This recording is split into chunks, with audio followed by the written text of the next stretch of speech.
নমস্কাৰ এই মুহূৰ্তত জনাব বিচাৰিছোঁ এটা গুৰুত্বপূৰ্ণ খবৰ বিজেপিৰ এগৰাকী বিধায়ক যিগৰাকী বিধায়ক লৈ সদায়ে প্ৰায় চৰ্চাত থকা দেখা পোৱা যায় আৰু সেইগৰাকী বিধায়ক হৈছে মৃণাল শইকীয়া।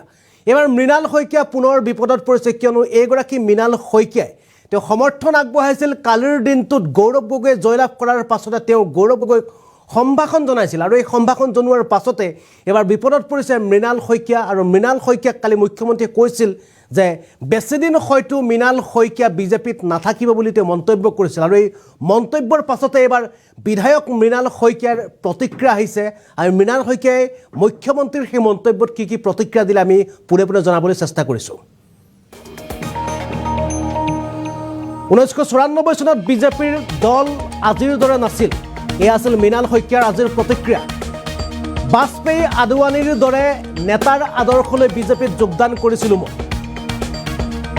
ইন্দিৰা গান্ধীয়েও এসময়ত বিজেপিক পাকিস্তানলৈ পঠাইছিল। ইন্দিৰা গান্ধীয়েও বিজেপিক এদিন পাকিস্তানলৈ, বাজপেয়ীক এদিন পাকিস্তানলৈ পঠাইছিল। মই কেতিয়াও বিজেপি দল ত্যাগ নকৰোঁ বুলি মন্তব্য কৰিছিল। বিজেপি ত্যাগ কৰাৰ কোনো প্ৰশ্নই নাহে, এই মন্তব্য কৰিছে মৃণাল শইকীয়াই। মুখ্যমন্ত্ৰী হিমন্ত বিশ্ব শৰ্মাই ভুল বুজিছে বুলি তেওঁ মন্তব্য কৰিছে। মুখ্যমন্ত্ৰী হিমন্ত বিশ্ব শৰ্মাই তেখেতক ভুল বুজিছে বুলি তেওঁ মন্তব্য কৰিছে। বিধায়ক নহ'লেও মই বিজেপি ত্যাগ নকৰোঁ বুলি কৈছে। বিধায়ক হিচাপে নাথাকিলেও বিজেপিতেই থাকিম বুলি জনাইছে। মুখ্যমন্ত্ৰী হিমন্ত বিশ্ব শৰ্মাৰ মন্তব্যৰ প্ৰত্যুত্তৰ দিছে এইবাৰ খুমটাই সমষ্টিৰ বিধায়কে। মুখ্যমন্ত্ৰীৰ আশে পাশে থকা একাংশই উচতাইছে মুখ্যমন্ত্ৰী। শত্ৰুপক্ষ হ'লেও গৌৰৱ গগৈৰ সৈতে মোৰ ভাল সম্পৰ্ক আছে। গৌৰৱ গগৈৰ সৈতে মোৰ ভাল সম্পৰ্ক আছে বুলি কৈছে। গৌৰৱ গগৈ আৰু মোৰ মাজত সুস্থ প্ৰতিযোগিতামূলক সম্পৰ্ক থকাৰ কথা উল্লেখ কৰিছে। বিৰোধী দলৰ নেতা হ'লেই শত্ৰু হৈ নাযায়, বুলি তেওঁ মন্তব্য কৰিছে। পূৰ্বতে বিজেপিত আজিৰ দৰে বেয়া পৰিৱেশ নাছিল। নিৰ্বাচনী ফলাফলৰ পাছতে বিস্ফোৰণ বিধায়ক মৃণাল শইকীয়াৰ বিস্ফোৰণ। 1994 চনত বিজেপি দল আজিৰ দৰে নাছিল। বাজপেয়ী আদৱানীৰ দৰে বিজেপিৰ নেতা আদৰ্শলৈ বিজেপিত যোগদান কৰিছিল। ইন্দিৰা গান্ধীয়েও এদিন বাজপেয়ীক পাকিস্তানলৈ পঠাইছিল। এই মন্তব্য খুমটাই সমষ্টিৰ বিধায়ক মৃণাল শইকীয়াৰ। মই কেতিয়াও বিজেপি ত্যাগ নকৰোঁ বুলি এইবাৰ মন্তব্য কৰিছে মৃণাল শইকীয়াই। কিয়নো কালিৰ দিনটোত দেখা পোৱা গৈছিল যে কালিৰ দিনটোত মৃণাল শইকীয়া বিশেষকৈ বিজেপিক তেওঁ গঠনমূলকভাৱে সমালোচনা কৰিছিল। আচলতে বিজেপিয়ে যিখিনি কাম যোৰহাট সমষ্টিটো বিজেপিৰ হাতৰ পৰা পূৰ্বৰ তপন গগৈ হাতৰ পৰা গৌৰৱ গগৈ হাতলৈ যোৰহাট লোকসভা সমষ্টিটো ওলাই যোৱাৰ পাছতে কালিৰ দিনটোত মৃণাল শইকীয়াই বিজেপিক তেওঁ এক প্ৰকাৰে গৌৰৱ গগৈক তেওঁ এক প্ৰকাৰে তেওঁ সম্ভাষণ জনাইছিল। গৌৰৱ গগৈক সম্ভাষণ জনোৱাৰ পাছতে এগৰাকী মৃণাল শইকীয়াক মুখ্যমন্ত্ৰীয়ে কৈছিল যে হয়তো মৃণাল শইকীয়া বিজেপিত বেছি দিনলৈ নাথাকিব পাৰে বুলি তেওঁ মুখ্যমন্ত্ৰীগৰাকীৰ মন্তব্যৰ পাছতে মৃণাল শইকীয়াৰ প্ৰতিক্ৰিয়া প্ৰকাশ কৰিছিল। আৰু দেখা পোৱা গৈছিল যে একাংশ সংবাদ মাধ্যমত মৃণাল শইকীয়াই কালিৰ দিনটোত বিজেপিক সমালোচনা কৰি নিজ দলকে সমালোচনা কৰি কৈছিল যে আচলতে যোৰহাট সমষ্টিটো বিজেপিৰ হাতৰ পৰা ওলাই যোৱাৰ কাৰণ কি হ'ব পাৰে এই সম্পৰ্কত তেওঁ এটা ধাৰণা দিছিল যে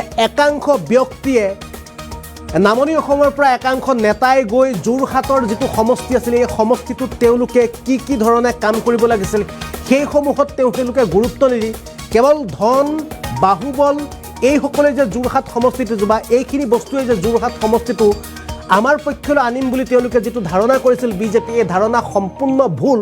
কিয়নো যোৰহাট এখন শিক্ষিত লোকৰ নগৰী বা শিক্ষিত লোকৰ যোৰহাট সমষ্টিটোত যে আচলতে যোৰহাটবাসীক কেনেদৰে বিজেপিৰ পক্ষলৈ বা বিজেপিৰ ভোটলৈ কনভাৰ্ট কৰিব লাগিছিল সেই ভোটলৈ কনভাৰ্ট কৰাত যেন ক'ৰবাত পৰি ৰ'ল বিজেপি। এই সম্পৰ্কে কালিৰ দিনটোত মৃণাল শইকীয়াই সমালোচনা কৰাও দেখা পোৱা গৈছিল। আৰু মৃণাল শইকীয়া গৌৰৱ গগৈক তেওঁ যি সম্ভাষণ আছিল এই সম্ভাষণৰ পাছতে এইবাৰ মৃণাল শইকীয়াই কালি নিশাৰ ভাগত এটা বিশেষ টুইট কৰিছিল আৰু সেই টুইটটোত মৃণাল শইকীয়াই তেওঁ উল্লেখ কৰি দিছিল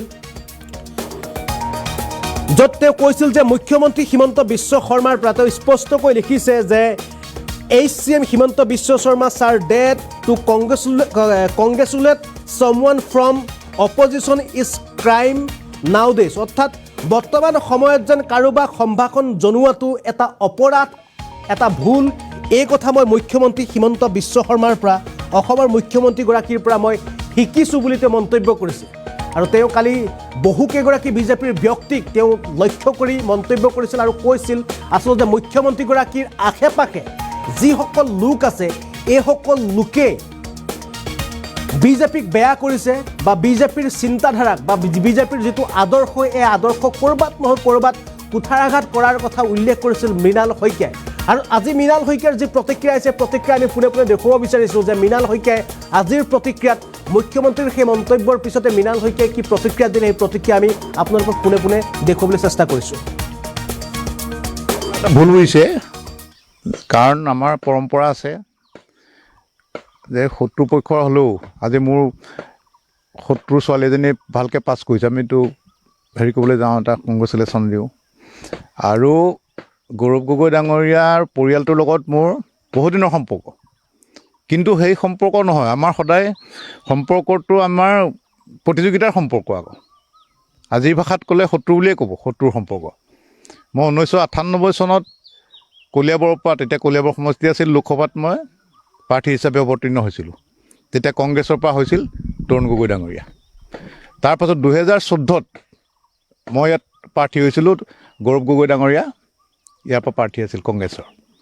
সেইটো এটা আমাৰ সম্পৰ্ক বেলেগ। আকৌ আমি বিৰোধী পাৰ্টি হৈ উঠিব পাৰোঁ, কিন্তু আমিতো বাটে পথে তেতিয়া লগ পাওঁ, লগ পাই কথা পাতোঁ। আজিৰ দিনা তেতিয়া এটা বৰ বেয়া পৰিৱেশ এটা নাছিল যে কোনোবা মোৰ বিৰুদ্ধে উঠিলেই সেইজন শত্ৰু হৈ গ'ল। সেই সম্পৰ্কৰ পৰা ধৰি তাৰপিছত তেখেত আমাৰ MP হৈ আছে, মই MLA, সেইকাৰণে সম্পৰ্ক আছে। আৰু সেইকাৰণে তেখেতক এটা মই দিছোঁ, লগতে মই এটা বিশ্লেষণ কৰি দেখাইছোঁ। কাৰণ তাততো আমি জিকিব বুলি আহিছিলোঁ, ময়ো আশা ৰাখিছিলোঁ তাত জিকিব। মই যাক যিমান চিনাকি মানুহক কৈছোঁ যে আমাৰ পাৰ্টিত জিকাব লাগে, কিন্তু হাৰিলে বুলি আৰু তেখেতক আৰু জিকিলে বুলিয়ে তেখেতকতো এইটো দিয়াটো মোৰ এটা কাৰ্চি হয়, এটা সৌজন্যতামূলক এটাতো দিবই লাগিব। তেখেতো আহিলে মোক গোলাঘাট আহিলে বা পূজাত আহোঁতে মোৰ দোকানত সোমাই গৈছে। এইটো আৰু মানুহৰ আমাৰতো জিঅ'গ্ৰাফি সলনি নহয়, আমাৰ আইডিঅ'লজি বেলেগ বেলেগ হ'ব পাৰোঁ, আমাৰ জিঅ'গ্ৰাফি কেতিয়াও সলনি নহয়।